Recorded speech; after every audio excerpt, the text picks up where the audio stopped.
We need peace, we choose freedom. We need peace, we choose freedom.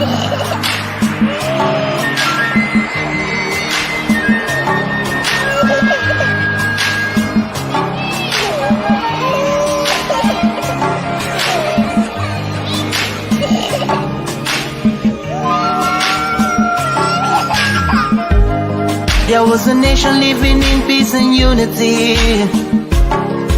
Yeah. They are people with love and harmony. Oh, yeah. They saw greatness rise up to its purity. With another people of different culture, a different heritage, bias and oppressive. Oh, I see. A nation from trigger of Africa, rising with strength and might and power. In due time, nobody gonna praise us. Rather, you all gonna embrace her. With your flag, with your flag, with your flag, with your flag. Oh, yeah. Let the tears of our mothers who lost their children be heard. Let the blood of our heroes speak from now till forever. Let the whole wide world know Biafra is our home. Oh yeah, Biafra is our home. Oh, it's my home. Yeah, Biafra is our home. I reminisce way back 1967. Death toll on the blood couldn't count them even. Mama screaming, child squealing, pops on the ground. 2.5 years, over 3 million's gone. Why? Cause we asked for our freedom, and we're going back to our sovereign kingdom. They shut us down when we cried, the world said nothing.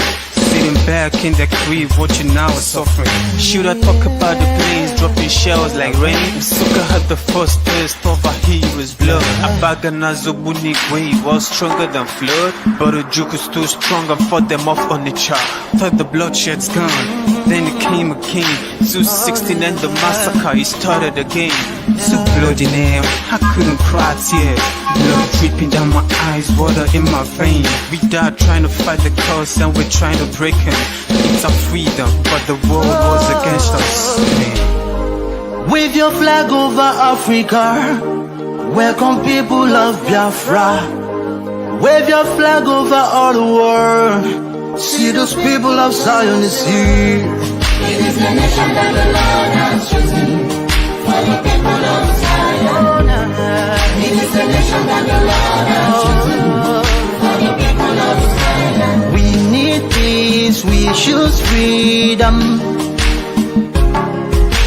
We need peace, we choose freedom. Let the tears of our mothers who lost their children be heard. Let the blood of our heroes speak from now till forever. Let the whole wide world know Biafra is our home.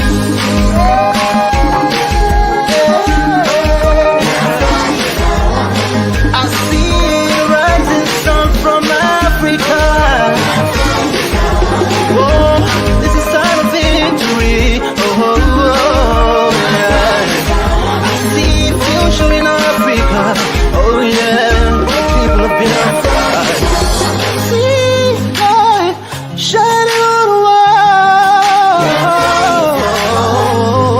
Oh, yeah.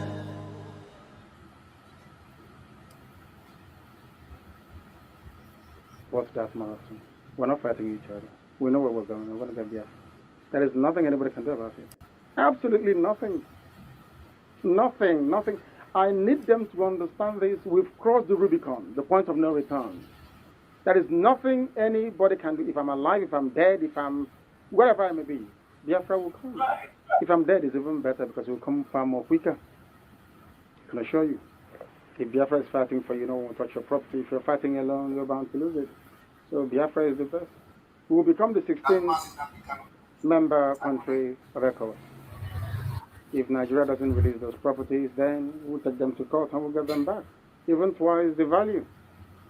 The Jews had investments all over the world. Most of the priceless artifacts and paintings belong to many families in Germany. It was stolen by the Nazi Party. Do you know that?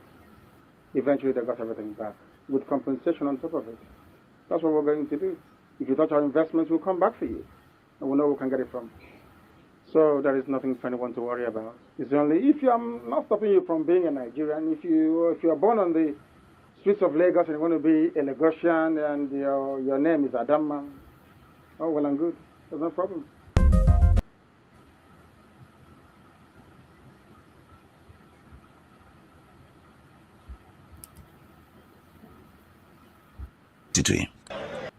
Onye si na agata anya ahụhụ ma ọ bụ na anyị ife arụsị anyị wee na-efe arụsị mgbe were iwe gị na ọmụma gị wee bịa leta anyị ụmụ anyị wee na-anwụsị ụfọdụ nọ n'ụzọ ije ha anaghị alọta ụlọ ọzọ nne na nna wee na-ata ahụhụ wee na-ata ikikere eze nwaanyị kunye ka ọ gaa ubi gaa rụọ ọrụ Fulani chiri ehi bata ebe ala ihe n'iyi okwu ebepụghị isi anyị bụ ka anyị kpọpụ onye nwe anyị n'ugwu Awụsa ahụ ejide anyị wee gbuo ihe ọ bụ anyị mara aka n'ime ha si maka ha aga n'ihu elekwa ọdụ ụgbọ mmiri n'igwe ọcha bụ ememiri ọhịa nke dị na Kalaba otu aka ahụ anyị na-ala nsọ ebe Biafra ndị kọstọm sokwenye anyị n'etiti anyị anọghị n'ime mmiri kama kọstọm jiri ebe niile ha wee na-ata anyị ahụhụ anyị kwuo ekosịpụta anyị ka kpọchie anyị kwuo ekosịpụta anyị ka gbagbuo anyị onye nwe anyị na Chineke na nke bi n'igwe ọ bụ ụzọ dị anya ka isi na-ekwu ndị iro anyị anya wee karịa ndị nke gị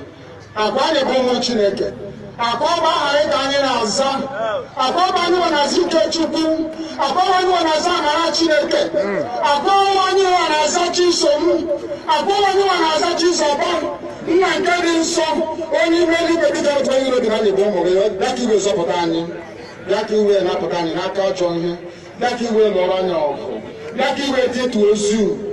Oh, go on, memory and Goliath. Chineke na nke igwe memory n'afọ.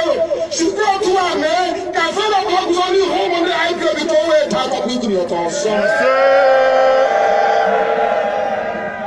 Ị ga na-edu anyị n'ụzọ niile nke ezi omume. Ọ bụla adịghị na anyị na-aga ndagwurugwu onyinye ọnwụ. Ọ bụ nwa bụ ekele n'igwe n'ụwa onye ọbụla kere gị n'oge malite n'oge ọgwụgwụ.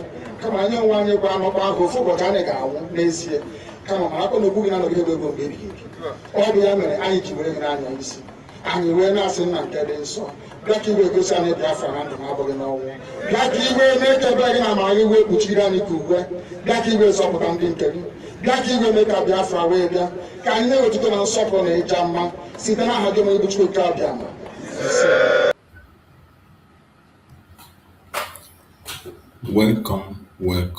Welcome. Thank you for joining us on this very amazing program. I welcome every one of you that have connected so far. Wherever you're connecting from, like and share the program. Don't watch alone. Invite somebody to join us on this very evening update as we always do. Remember, what we do here is to present Biafra to the world as the only remedy to the failed state Nigeria. The quest for Biafra is something that we must not look away from. The quest for Biafra is something that we have signed up for and we will continue to pursue no matter what the enemies are doing or saying.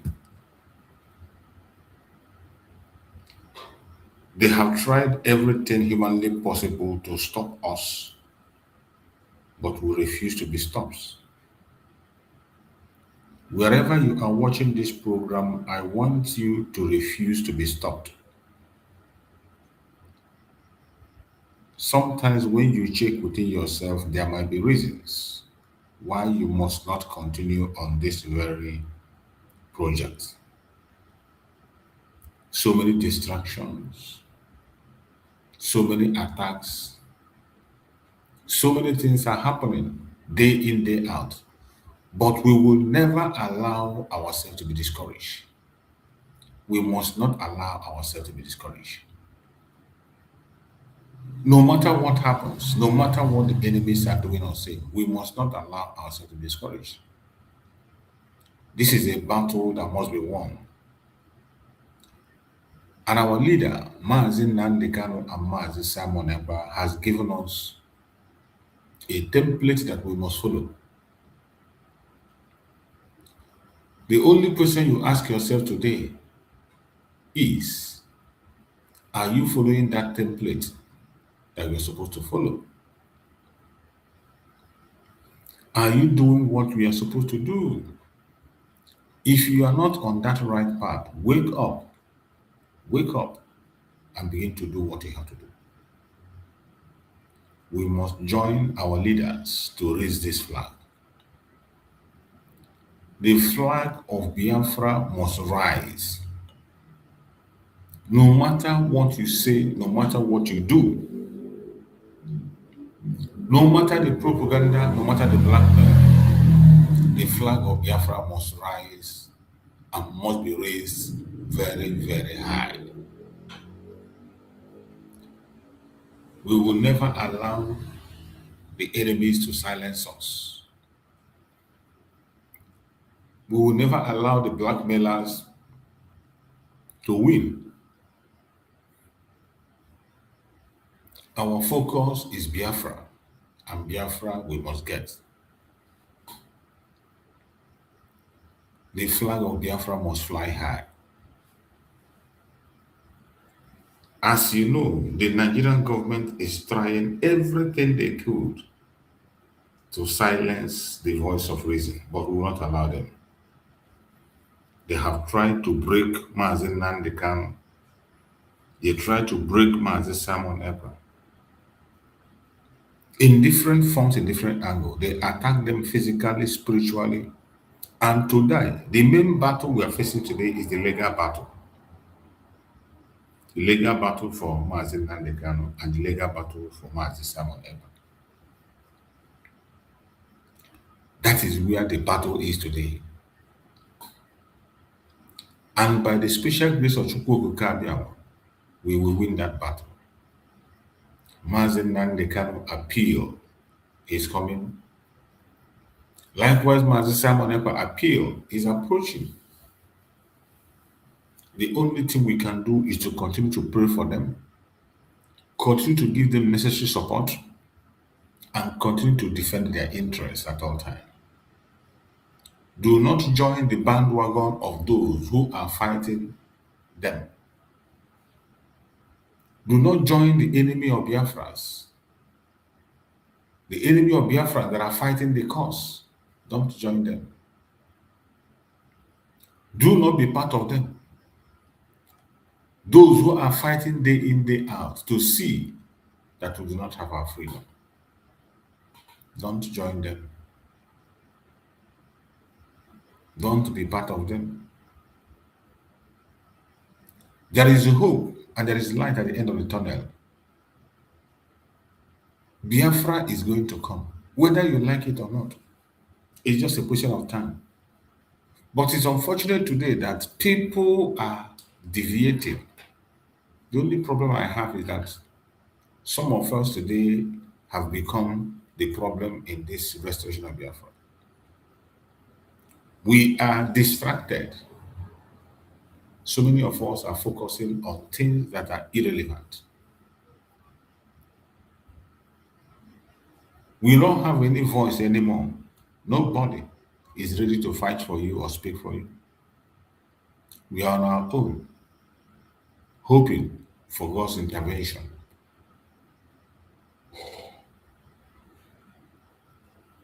We don't have any representation. No form of representation in the East, in the West, in the North, in the South. No form of any kind of representation. We are just on our own. And it is a very sad situation. Very, very sad situation. But are we going to give up because of that? We will not give up. We will not give up. We will continue to speak. We will continue to talk. We will continue to expose the Zoological Republic. The evil in Nigeria is increasing. Instead of the evil reducing, is increasing. Every day we are hearing of attack. The terrorists are emboldened. Today, Kwara State is burning. The northern part of Nigeria is burning.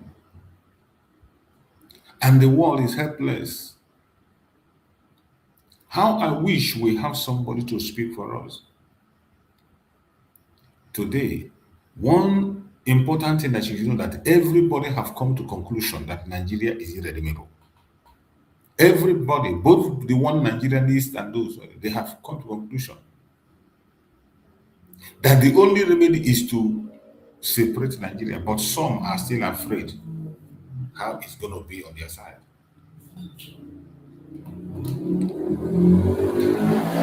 When you see what Mike Arnold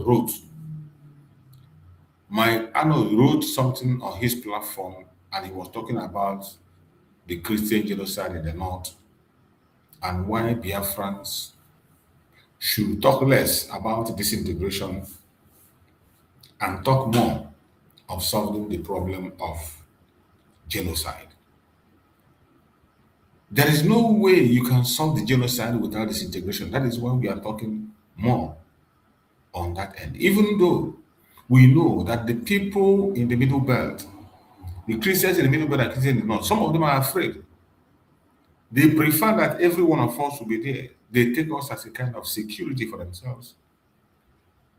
But will that solve the problem? It will not solve the problem. The killing will continue. They will continue to face the risk.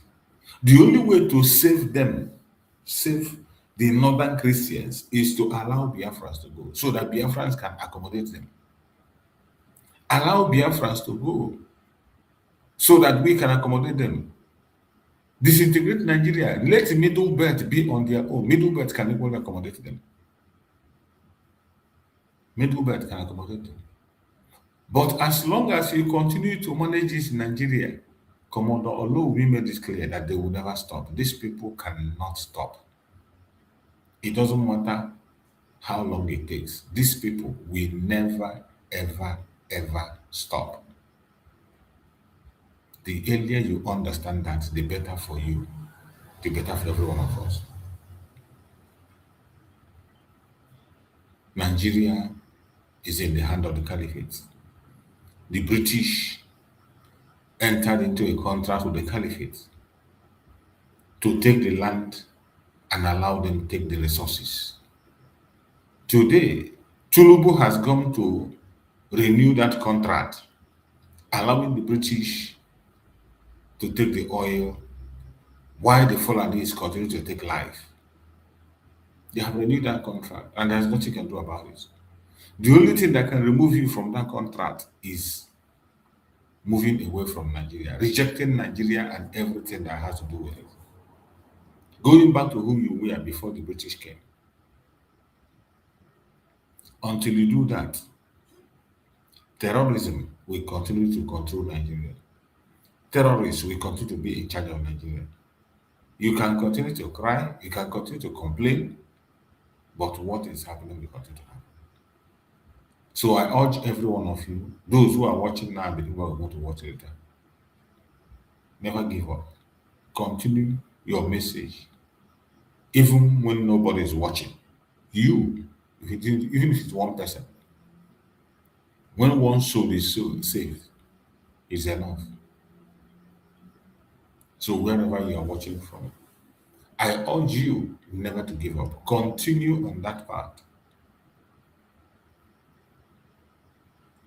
We must be free.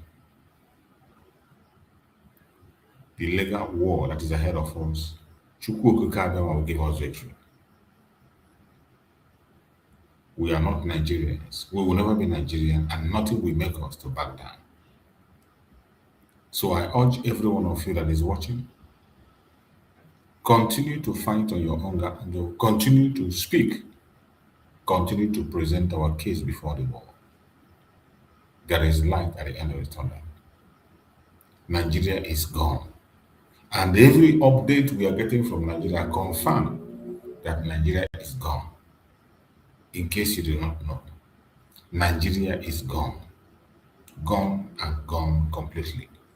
I want you to listen to this update of the Kwara latest attack. Maybe you will begin to understand better.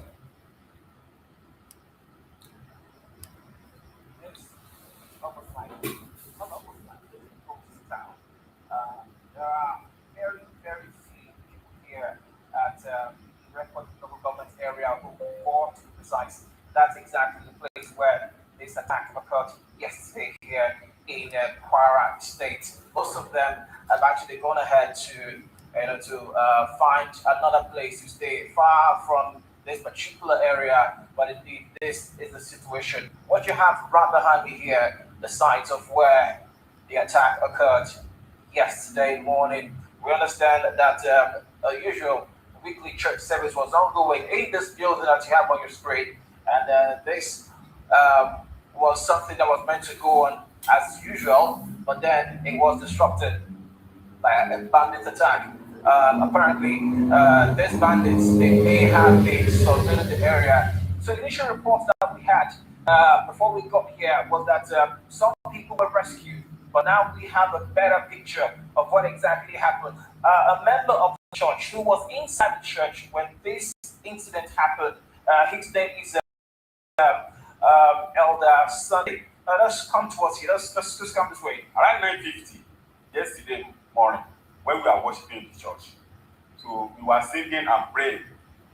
One of a sudden, I just look out through the window. I could see those bandits coming out from that side, inside that cashew plantation. The one that led them have mask, something like green like this, with a baby blue top. So they were running. So as that they were running, I could see at the back about 2 or 3 running after them. So that was how I shouted. I said, bandits, that these people should run. So that's what I said. As I'm running out, some people follow me. So and they were shooting. So they saw. And somebody right now that this bandits came in from this bush that we see here. They came through this place and they ran like this. Their intention is to block this entrance so that people will not rush out. So, but before they reach this place, I could see them and the first person to rush out. So, and some people followed. So, how many of you were in the church when this whole thing happened? We are close to 50. And then, when you told everybody to run, what happened next? People rush out, and those elders that cannot run, they sit down, and some are feel not like what is happening. You know, age-wise, they cannot reason the same way. So in the process, those that are able to rush out like we young ones, we are the one that captures most. And there was a woman so young, but she's guiding her mother because of eyes problem. So in the process, they capture her too. So eventually, we understand that 3 people were allowed to go, a child and 2 women. Is that true? Well, it's not that they really ask them to go. That child is the pastor's wife that had him. It's his first child. Are you saying right now that the pastor's wife is with the bandits? Yes, the pastor's wife is with the bandits. Mrs. Aro Amadi is with the bandits. So it's the one that backed that charge. So in the process, when they were going, so they could see that those bandits, they could see that that charge they been disturbing them. They removed the charge from the back of the reverend's wife, they put him down in the bush. So as they put him down, as they were going, the one woman, he said, he could not see that he cannot go. He said she should move. Beating her with the seed that they are using to rear cow. But when she said she could not move, so they now say, go back. So the woman turned back. As they were going, the second woman, as they were going, she fell down and she said she could not stand up again. That was Abigail Now what? And eventually, so we have like 8 people with the bandits right now. 8 people are there now. That is the zoological republic story. That is your zoological republic story. Bandits are in charge, taking people anytime and anyhow they want. Nobody can do anything about it. I want us to listen to this one also. Reports that are coming from the Zoological Republic. To discuss this, we have lawyer and public affairs analyst Nnamdi Kanu also in the studio, and we'll be joined later from our upper studios. We have Dr. Dennis Ekpa, who's the former vice president of the Nigerian Institute of Public Relations and a public affairs analyst. Good morning, Barrister. Thank you for joining us. Good morning, Jen. Most of the Koro, my pleasure. Good morning to you. All right, Barrister. This is a very surprising twist. I mean, it's different from what we've seen happen in Nigeria, and more so from a coming together of women. So is this you see this as more of community resilience, or do you think people have, Nigerians have pretty much given up faith in the military? What exactly is this all about? It looks comical. It looks comical and ridiculous. How can women confront these terrorists and these, drug dealers? They are even worse than terrorists. Those guys, they are ruthless. So I don't know how armed the women are. I don't think women are trying to make a statement. But this is not how to go about it though, because they have better be careful though, because you don't hear these guys. They don't know who is who. Or women think that these guys, they will say, okay, because they are women, what would they do? You think they want to commit suicide? It looks like it though, because their husband or their boyfriend, if they are single ladies, they should rent them in. Not that mean I'm rent them in. Rent the ladies in, let them go. But this is a men issue here. We are talking of this is a man's field. First, we have seen Israeli soldiers that are fighting in the front. We have also seen college, the PKK soldiers. Yes. Even in the time of Libya, it was women that are his bodyguard and all that. But these are trained soldiers. Trained. But local women trying to this is a joke taking too far. We don't want to cry over women, please. We are like Moses asked you. I want to push it further. Do you think that women are trying to make a statement? Like this is more like a failure of governance? Yes, if they want to protest, I mean it's accepted, they can do that. But to say they want to confront, I don't agree. Are you going to confront them with bare hands? Or you want to reenact about women riot? That one is for a different purpose. So this is insecure terrorism, and you want to confront it as a woman with what? Who gave you gun? No. Please, there are better things to it, so that I don't want another story to work. That's what I'm saying. That's my concern. All right, Mr. Akumo, what does this say about what the government is doing in the insecurity, in the area of insecurity? I ask this in light of the fact that yesterday, Governor of Nasarawa State, Abdullahi Sule, I hope I'm correct, Mr. President, but he's told him Sule, well, he told Nigerians that, hey, the governor stayed awake up until 2 a.m. in the morning in Lagos, when they held a meeting with the president discussing insecurity. And so he is not supposed to make Nigerians happy that they are staying awake up until 2 a.m. to discuss what insecurity. Is that what the governor should have told us? Or the governor should have simply said, hey, yesterday, about 1,000 or 100,000 terrorists, were taken out, and people have started going back to their homes, native land. People that were bringing away, from their native lands are living in idle camps. Between this and what the governor said, what should he be telling Nigerians? These psychophants, who are miling around Tinubu, they think that when they say some nice and kind words for him, when they drop, it will now make them gain some respect. It will now make them win his heart and all that. But this is not the way to go. You don't tell us such things, please. Because in the first place, I have said it before, Tinubu swore to protect Nigerians. That is the first thing. that oath he took that day, he swore to protect lives and property of Nigerians. So if he's doing it, why should that come for celebration? You can see how the people have reduced governance to comical relief. This thing he said now, to what purpose, to what end? You are doing your job, the job you do. So what is the problem if you do it? That he has failed. So at the end of the what's the result now? That he stayed throughout the night doing what? Probably he wants you to know that while you were sleeping, in the comfort of your home, he was busy discussing how to solve your problem. Shouldn't that make you happy? No. He has not even done anything because some people are still in IDP camp for over 5 years now. 2 of us. Those people are Nigerians. If you have been doing the needful, will they remain in that place? If they have been doing the needful, will Nigeria be like this? I mean, there are things that when you say if you don't make the man in charge, you make him look weak. Because if you have been doing what you're supposed to do, all this staying awake in the night, to what purpose, to what end? You don't stay there talking, and after talking, what happened? Does it reflect into your action?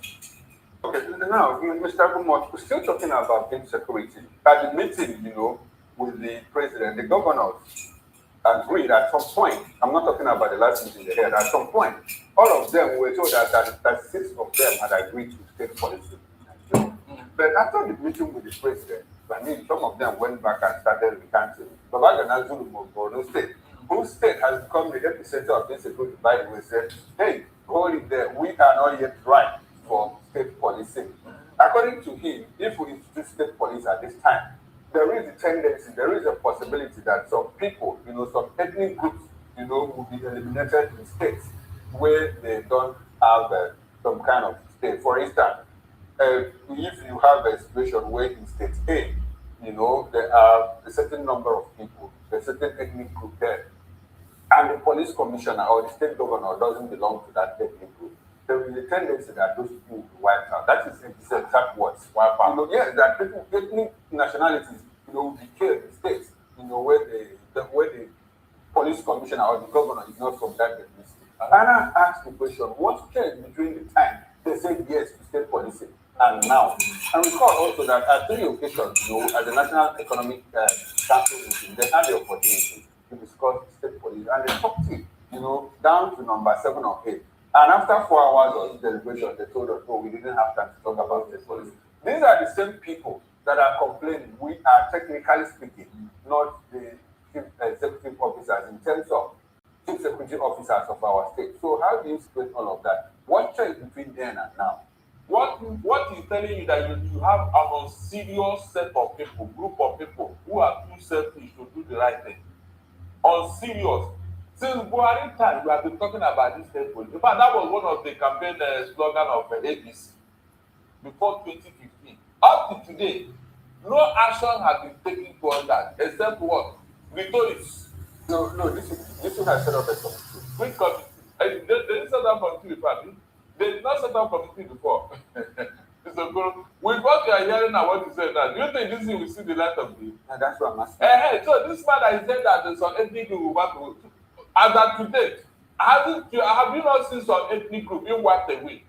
Hold on, in some states, some ethnic groups, some religious group being told to surrender or die. Is it not happening here? So where is the federal police to protect them? All right, Barrister. Let me just take you back to the topic. If a terrorist cleric can openly, lead an Eid Fitri lecture and announce that there's going to be a terrorist attack, a retaliatory attack, why is our military not stepping in? Why can't they put the surveillance and put intelligence into action and hunt them down? Oh, are you serious? You are asking this question as if you don't know your government. Is it the first time or the second or third time? Sheikh Gumi have told you that the federal government knows the address, knows the name and their phone number of all the terrorists and bandits. He said it openly. Up to today, have anybody come? So you have all these people trying, come and show off. Did you hear this that? Look, you see this country, it has become a study in how not to govern. Seriously, some philosophers and those people who are in social studies, they should study Nigeria proper, because those things that they study in sociology, what is going on in Nigeria has rubbish it. Seriously. I'm telling you, anthropologists and all that, they have, if they come to Nigeria to study Nigeria as a country, you will see a new orientation, a new curriculum on how not to be a country. I'm not joking, seriously, because everything that is going on in here is on country. Did you hear what I said? On country, on national, on democratic. So, on what basis will you not call yourself a country? When you are doing everything against what a country should be, how can you be a country? You are still throughout the night, you are doing what?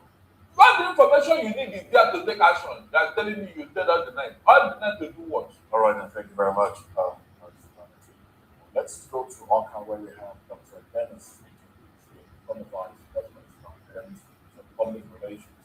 And, well, good morning to you, Dr. Dennis. Good to have you join the conversation. I understand that you can stand and by. Now, let's look at these women, a group of women in Plateau State, taking it upon themselves to say, look, enough is enough. We've had enough of the killings, enough of the attacks.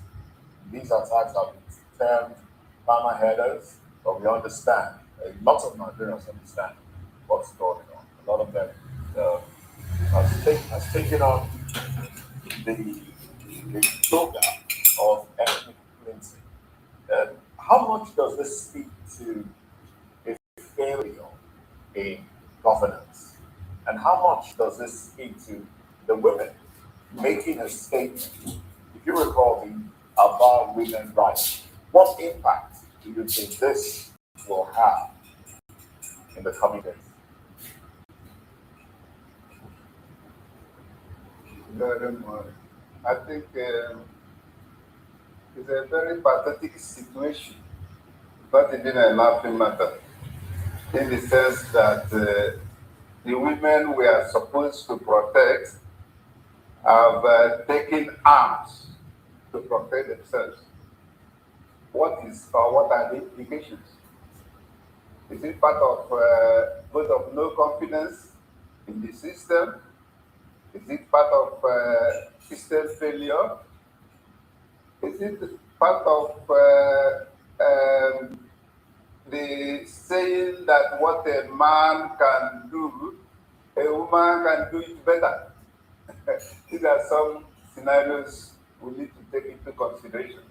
I'm happy about women riot, which my great-grandmother was part of people who went to Aba to protest, and the story he told us were palliative. And in a sense, in that time, they were able to achieve results. But this time around, you look at the nature of the insecurity, and then the equipments being used, and then the resilience of the insurgency also, and then whether you call them bandits or whatever you want to do, because Nigerians were very good in putting new nomenclatures to see to a prevailing situation. And as President said, how are they going to confront these cultists or whatever you call them, or bandits? By bare hands? Well, maybe they are going to apply the system the Raila applied against Samson. This time, in this situation, it becomes a spiritual welfare. We will not neglect them. The only thing is to encourage them to do more. However, both the government and the center, at the state level and local government level, will know that women have voted against them. So the issue of struggling to come back in power or to retain power has been stimulated by women reaction. I think that's the way we are going. Well, let's also look at the failure of the state. The state is supposed to protect the citizenry and their property. And now citizenry rising up to protect themselves, being the people you said that they are weaker sense. What is the implication for against Nigerian government, against Nigerian system? That's exactly the I question. think very pathetic. No, not exactly Very pathetic. the implication of this, but I'm not sure we can talk about what the implication is. But let's go to. The implication is that the nation it has collapsed. When you will not be able to protect your citizenry, are you still in existence? What did Mr. President swear in to do? What did the governor swear in to do? Let us not mix words. Let's call it straight. A straight is a failure. Failure indeed. Frank, Hiroshima, good morning to you. Frank joins us virtually from Benin. Frank, good morning to you. Let's establish communication. I want to show that. Good morning from England. I can hear you well. Good, good. Good to have you this morning. Now, still talking about this, and what does this say about the state of official security agencies, where it's 54-year-old women decide to get on the streets with wigs and say, "Look, we're taking back our community. We're tired of drug barons parading our streets. We're tired of insecurity. We're tired of our children, getting into the hands of these people. And so we are taking back our community." I don't know if, in growing up, for me, if I want to put this in, more context, when a woman, a mother figure, picks up her slippers, it might seem like it's just a, petty weapon, but a lot of us will run for hiding, regardless of how mighty you look, because we know what that slippers represents. That slippers is authority.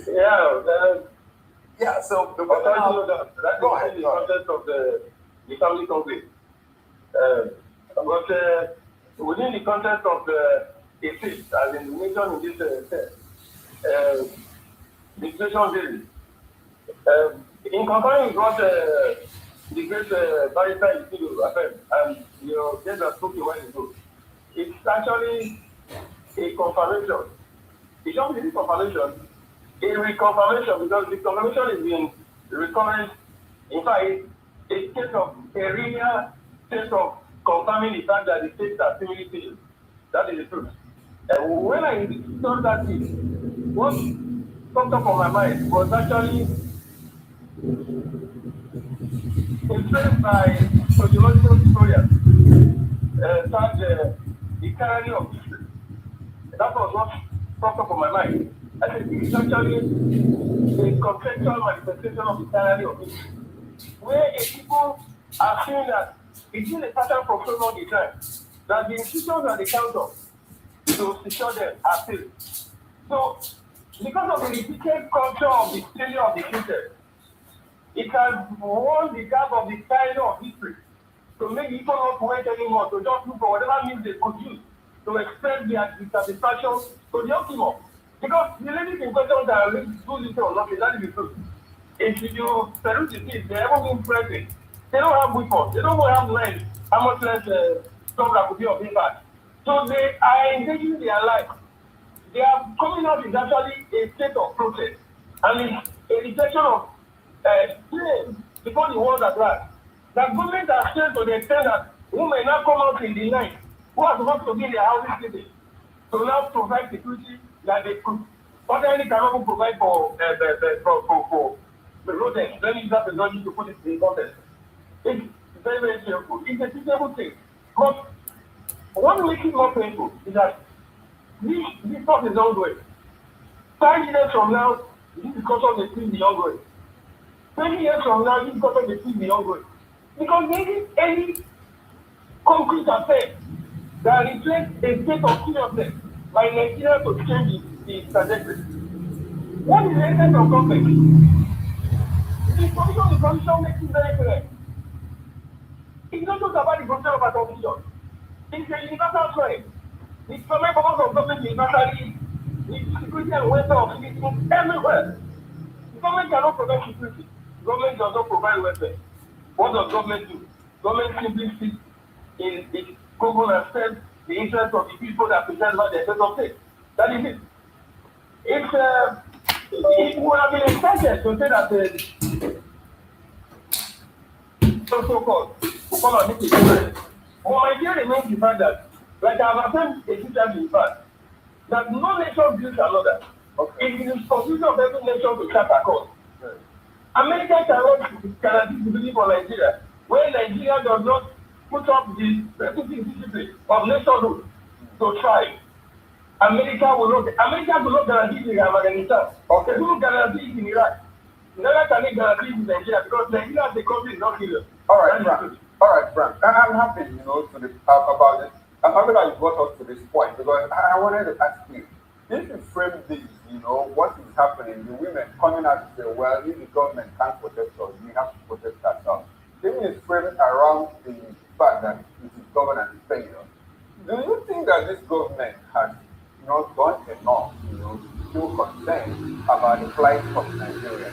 Does it look like the government is aware? Because I recall that when the president was sworn into office, he went to France, and at that point, he did sign a security agreement, collaboration between France and Nigeria. That was about 3 years ago, but by May, 3 years in office. And recently, we have seen the National Security Advisor and the Chief of Defense Staff gone to America, to meet with the Defense Department in the US, to carve out, to do something that is also security collaboration between Nigeria and the United States. And as a result of that, we have hundreds of the US soldiers, here in Nigeria, in our own land, in our soil. And the president has also traveled to talk to, security cooperation, bilateral security cooperation between Nigeria and Turkey. And just on Monday, the president told us, well, I had an extensive conversation with Emmanuel Macron, president of France, and has promised to send us equipment to help us fight insecurity. In all of this, does this look like the government is not doing right? The government is aware. What do you think that the government is doing? If we have done all of this, and yet we don't seem to get results, and we are almost overrun by incidents, by terrorism and all of that. What do you think? What I think is very simple. The bulk of what government is doing, unfortunately, falls within the layer of make-believe. You see, when a man has a responsibility or a duty to perform, he is performing the duty. His focus is on the result, the outcome of the performance of the duty. But when the man is really not doing what he ought to do, his focus gets distracted and he becomes more inclined to some bit of showmanship to impress people, to impress somebody that is trying to do something. A man that is working does not try to impress you because the result of the work will speak to it. The Nigerian government, unfortunately, for quite some time, has been on that path of trying to create the impression that they are working. Because they know by themselves that they are not working. They are not working because what ought to be done is not done, result is not achieved. To my point. How much was spent on buying to Kanu daily a decade ago, during the time of Nnamdi Kanu? They thought that the death of jet that will be able to blow some planets in the planet, some planets in the universe, will be the one to bring about security. They spent how many $billions? Where are we today? See, they are going to sign agreement with the US, agreement to pay for equipment. The president should know this on a very frank note. Equipment don't fight the war. Let me put this in context with the result of what happened in Mosul in Iraq in 2014. I listened to an interview by a former the president of Iraq on CNN quite some time back. When the guy said something, that when ISIS gained momentum, it wasn't because they had the capacity or they had the reach. He said Iraqi soldiers have the best of weapons in the world, supplied by America. But believe that the counter-attack ISIS foot soldiers were the ones that were coming after them. It actually showed that they left their weapons because they said they had nothing to fight for. That was why ISIS got the weapons they used to traumatize the world. Till today, that was where they came momentum. Frank. So, Nigerian government has not realized that. Okay, all right, Frank. All right, Frank. Is there a difference between a man who does nothing and a man who does something? Then what he does is not right. Isn't there a difference? There's a difference. I'm not talking about not doing what is not right. Okay, that is in context. That's aligns with what I said later. But my point is that a man who is doing something for himself will not quite achieve the purpose for which the job is meant to do to their place. Because a man who is doing his job, his focus is on the job, and the energy is fully aligned to get results. But a man who is not getting results, because he knows he cannot do, he tries to make the impression of giving people the impression that he's working. So that people say that this guy is trying, even when nothing is eventually achieved. That is the fact Nigeria, go and send agreement, go and get weapons. Has it not been confirmed America created in Kwara? The British podcast, one of the people that were in captivity, kidnapped by a terrorist. So a convention of how the terrorists confirmed that the government of the Kwara gave them a material 50 million to create people that were kidnapped there from that people in Kwara. We read about from AFP from France how the Nigerian government paid how many billion to free those that were kidnapped from the school in Niger State. So the problem is extremely on the path of failure. I've said it over and over again. Nigerian government does not reflect the criticism that can be required of a government that wants to make things happen. That is the truth. So if I were a Nigerian soldier, I will not tell you that. If I were a Nigerian soldier, I'm not sure I will have the courage to shoot a bullet for this country. Because it's the trajectory of leadership. How will I now up to sacrifice my life for such a system? That is the truth. And Ghana, as a normal soldier, create the American system. Even when those two soldiers are affected in the flare, up to the president of America gives them full accord and recognition. In Nigeria, if they kill 150 soldiers, Nigerian government will say that in fact, it's something they won't need them as better. There is no element of recognition. And it's not just about the soldiers, it's about the leadership system generally. Up to police, all our institutions, paramilitary institutions, they suffer from the same lack of discipline that permits the entire nation of, in Nigeria. So, I can say with confidence, when I get national equipment, it will not solve the problem in Nigeria until Nigeria wakes up with the necessary discipline to prioritize justice as a leadership for nation do. All right, thank you very much, let's move away. You have heard it. That is Nigeria for you. Women are now the one protecting Nigeria. Women are the one doing security. Women want to come out. Things fall apart. That is the situation in the Zoological Republic. And it is not going to get better tomorrow. If you think it's going to get better anytime soon, sorry to disappoint you. It is not going to get better. Instead of fighting for what is right, look at what Nigerians are doing. Look at what their government is doing. Just watch and see what your government on the Zoological Republic is doing. Everything for them is jokes. Our next story is all about the palliative economy, because a video is trending online from the comedian and skit maker Stanley Apos, also known as Mr. SIM Card, where he decries the frequent practice of giving out rice as palliatives for Nigeria's biggest challenges. In the clip, he calls out the government for turning the country into rice-geria, with other skits emerging online in the same vein. It was a very ricey day on social media yesterday. Let's take a look. There are no roads. Give the rice. There's no light. Give the rice. There's no water. Give the rice. There are no hospitals. Give the rice. There's no schools. Give the rice. There's no security. Yakubu, give the rice. Rice answered all things. Rice, Nigeria. There was a country Everywhere hard. Hospital bill. Child. Life is very hard for us. Child. I don't know where to start. Hospital bill. Life is hard. Cholera. Mama, your problem is not solve your problem. Collect rice. we have to love because the response we've gotten so far. I understand that some governors are trying to work out modalities to see how they can follow the example made by Sheikh Makinde. But no palliatives. So the truth is that where's the lie told there in what the comedian has said? And I think it's just a sad reality of what we have become, a nation that is placated with so little.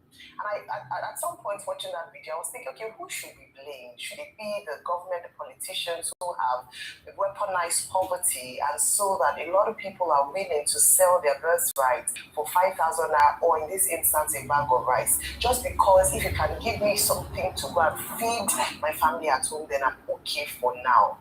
That's one. There is also the low expectation of the people in terms of what they expect from their leaders, or the dividends of good governance. And so you see people like this who have been almost indoctrinated to imagine that once you can give rice, you saw that person. I can't remember last week when we showed a video of one of the city boy movements, and the lady was like, her whole family will vote because she got free things.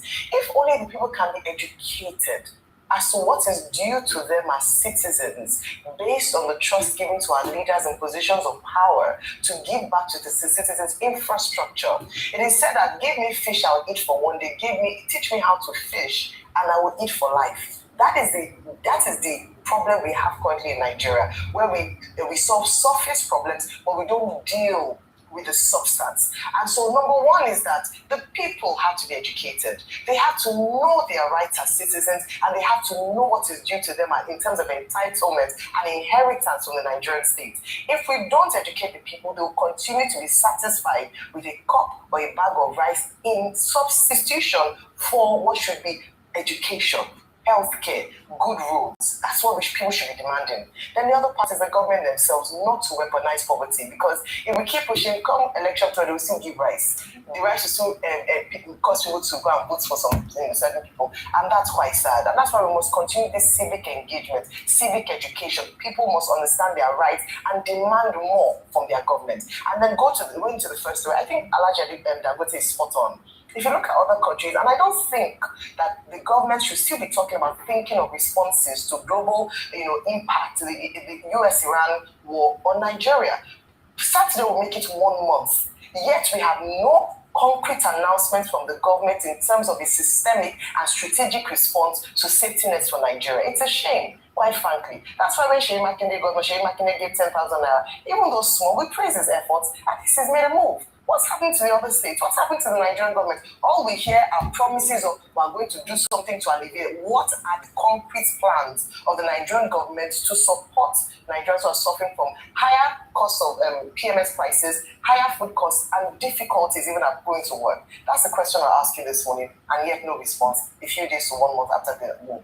What is that then? You deserve a bag of rice. Rice. We should give you rice. I want good governance. Give me education. I don't like the rice, but also give me good governance. I saw some bags of rice around here. No, rice is good. The distribution was discriminatory. So go ask for your rice. Give them rice. Maybe we should ban giving of rice. I'm telling you, a bad thing they just like to ban any rice giving. And people come to me and say that give them rice and give them good governance.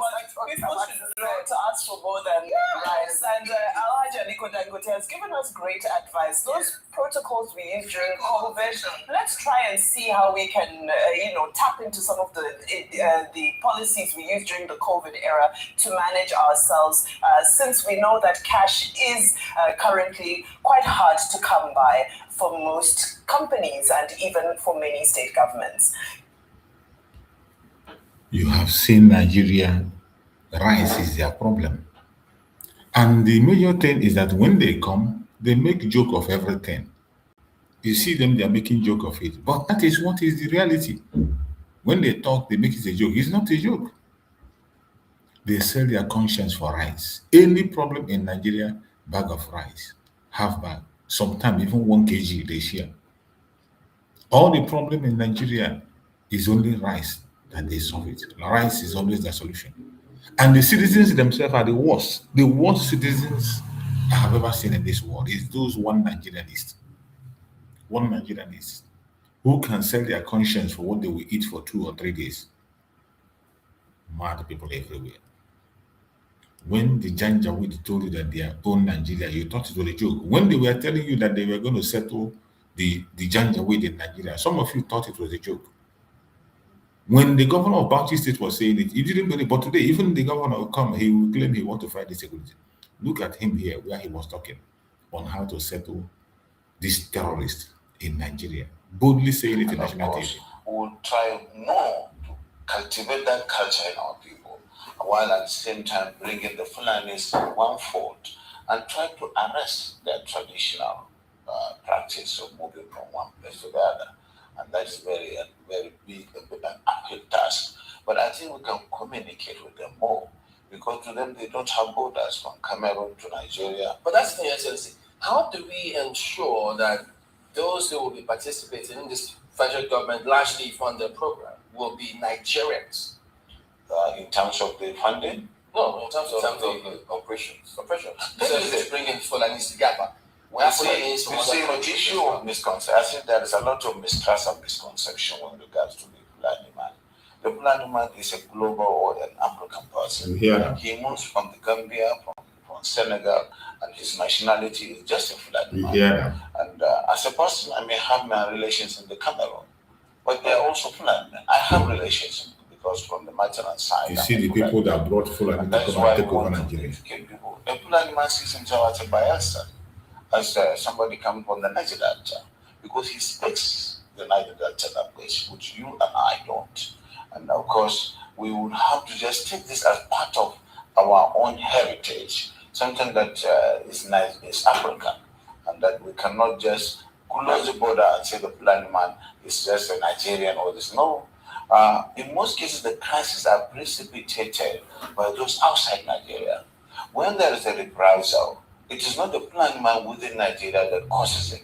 It is that culture of getting revenge, which is embedded in the tradition of the Fulani This is a governor that talking this attracts rubbish. the president from all A over. governor If I understand, is does talking that this mean nonsense. that those Fulani men who are maybe domiciled in other countries who move around, they can come into the country and this plan will accommodate them as well? Yes, that's what we want to do. But it has to be done through sensitization, telling them you have to buy in the project, and you use the language, the culture itself to be able to convince them, away from the mistrust where the whole system of transhumance or pastoralism is criminalized. Criminalization of pastoralism is the problem that we have with this project. And it requires people with passion who understand them and who they believe in, people like us from that part of the country, to say, yes, we have this. Because today there is no limit to the accusation that this and that has happened and it's the Fulani man who caused it. There is no tribe that is not, that we don't have this criminality in, but certainly the way our manner we do it is really exacerbating the crisis and the problems. Will there be any form of documentation of all the people that will be, yes, we are taking that. Oh yes, that's going to give Nigeria the opportunity to really have the best in terms of documentation in the demographics. Because, as I said, the Fulani man settles anywhere he can feed his cattle. And so, if they are put in one place and they are made to understand that this is to save them and their animals, they are exposed to the vagaries of the forest and what is going on, cattle rustling, killings, and what have you. And that's why it is important for them to understand that staying in one place is good. And of course, in terms of the best practice of carrying the meat, the cows and the let's do it that security and go for a bit. Is there going to be, this plan going to be a fenced enclosure where anyone who comes in is secured, so there is no one that can just come in from anywhere else? No. It is going to be a colony, and a colony does not require a fence. You will understand the reason. You will understand the reason why people are concerned because of all the security issues that have been happening over time. So if these forests are there anyway, if you don't occupy them and create a colony out of them, they create places for the criminals. And today, that's why you have the Zambeza forest, because it's not being utilized. But Your Excellency, much as yes, I mean, they're fantastic, we have met a lot of them who are Fulanis as well, but the concern too is, why should federal government use resources for this country to accommodate Fulani men who are not Nigerians? You see, as I said, we're already accommodating them. Do you delineate and then really know who is not a Fulani man from Nigeria? They are all Nigerians, because I said their identity, their own citizenship is Nigerian, even though we have relations all over the world, all over Africa. And so, presumably, they are Nigerians. I think that is the misunderstanding. They move from one place to the other, and they have relations, kith and kins in all the parts of the country, and even outside the country. So that's why our own population is fluid. We can certainly not say this is the population of Nigeria. So this issue. Did you hear the nonsense this idiot was saying? This is the nonsense this idiot vomited in his mouth, and this is what most of them believe. You see why you must wake up and know that Nigeria is not for you. Nigeria belongs to the Janjaweed. Until you get out of Nigeria, you will never be free. Until you get out of Nigeria, you will never have security. You will never be safe. Until you walk out of Nigeria, you will never survive. Whether you like it or not, the truth must be told. Before the terrorists would come, the Nigerian military would come and disarm local population first. They would disarm the local population. Oh, not true. In fact, what my friends in the Middle Belt have told me is that they have learned that once the military come around, searching house to house to disarm local population, even take their dang guns, they know that the Fulanis are all behind. That is the level of complicity that you have. So, then I've been educated. It's not just you. Somebody came to national TV, Commodore Laumi. You don't see spooks, military spooks, you don't have spies, you don't see them in daytime. That's not somebody you find on national TV. But the man was sufficiently alarmed by our security circumstances that he sat down in the TV channel and the TV station of channels, and he said it on national TV that there are Boko Haram sponsors sat in the president's cabinet, and he had submitted a list of these persons to the president since 2016, and nothing had happened. And we're still talking about a suspicion. It's no longer suspicion. Kawu Baraje, yes, came out in 2022, I think. It was his 70th birthday. And he came out and he told everybody who came to listen that they were the ones who imported Fulani terrorists into Nigeria in the lead up to the 2015 election.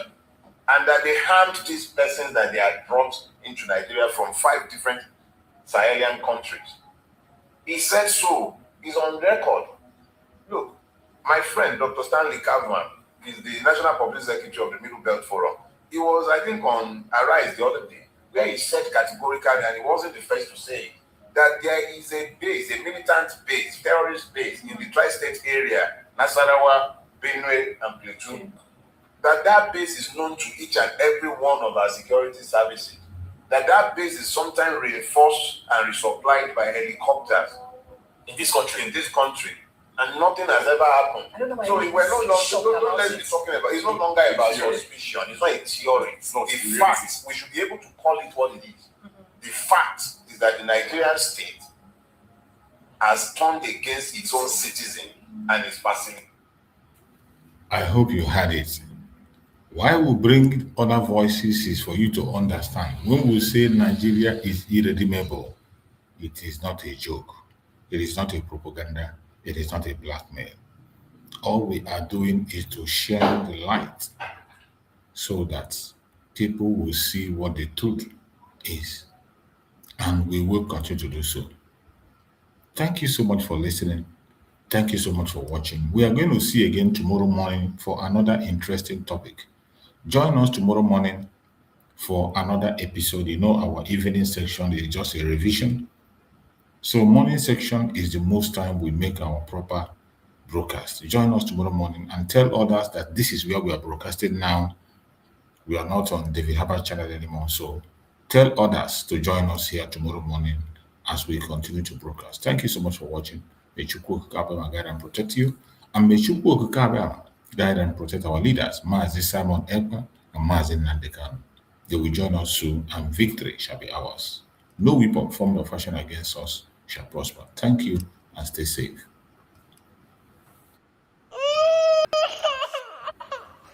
We need peace, we choose freedom. We need peace, we choose freedom.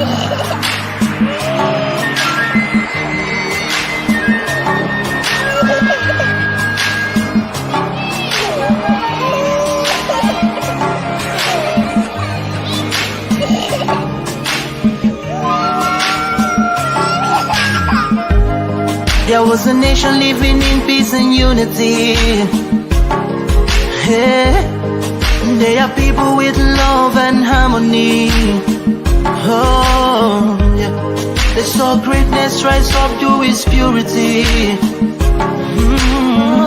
With another people of different culture, Adherent heritage, bias and oppressive. Oh, I see. A nation from trigger of Africa, rising with strength and might and power. In due time, nobody gonna praise us. Rather, you all gonna embrace her. With your flag, with your flag, with your flag, with your flag. Oh, yeah. Let the tears of our mothers who lost their children be heard. Let the blood of our heroes speak from now till forever. Let the whole wide world know Biafra is our home. Oh yeah, Biafra is our home. Oh, it's my home. Yeah, Biafra is our home. I reminisce way back 1967. Death toll on the blood couldn't count them even. Mama screaming, child squealing, pops on the ground. 2.5 years, over 3 million's gone. Why? Cause we asked for our freedom, and we're going back to our sovereign kingdom. They shut us down when we cried, the world said nothing. Sitting back in the crib, watching our suffering. Should I talk about the planes dropping shells like rain? Suka had the first taste of a hero's blood. Abagana Zobunigwe was stronger than flood, but the juke is too strong and fought them off on the chart. Thought the bloodshed's gone, then it came a king. 216 and the massacre, it started again. So bloody name, I couldn't cry tears. Blood dripping down my eyes, water in my veins. We died trying to fight the cause and we're trying to break him. It's our freedom, but the world was against us. Wave your flag over Africa. Welcome people of Biafra. Wave your flag over all the world. See those people of Zion is here. It is the nation that the Lord has chosen for the people of Zion. It is the nation that the Lord has chosen for the people of Zion. We need peace, we choose freedom. We need peace, we choose freedom.